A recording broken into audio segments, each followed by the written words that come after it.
Larry Stottsbury has underlying conditions, so he got his COVID-19 vaccine as soon as he could back in April. And even though he still did get COVID-19, he says he thinks he wouldn't be here today without his shot.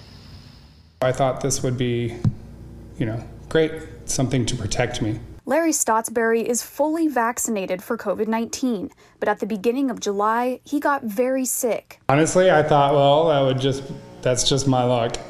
I figured, well, here it is, but I never got close to, having to go to the ER or anything. Stottsbury says his COVID-19 symptoms felt similar to pneumonia.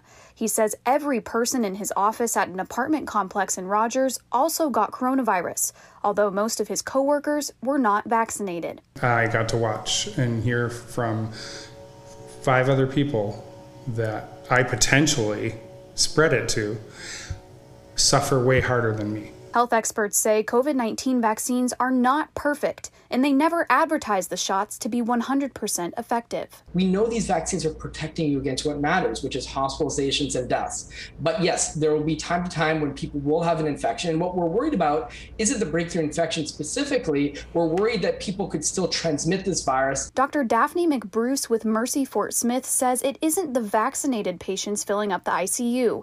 It's people who are not protected with the shots. COVID is still real. We're still having to take care of a lot of very sick people. And unfortunately, a lot of people who get to us in the ICU, which is where I'm working right now, don't make it. Stottsbury credits the COVID-19 vaccine with saving his life and says the rewards far outweigh the risks associated with the shot. There's a risk with every kind of medicine that we take or anything we do like that. There's always going to be that small number but it's better than the giant number that's getting this and fighting this, because that was awful, even for me. And I had an easy time of it. Doctors do say more and more fully vaccinated people are getting COVID-19, even though they're fully vaccinated because of the Delta variant. They say the best way we can get this surge under control is for more people to get the shot. Reporting live in Fayetteville, Emma Claybrook, 4029 News.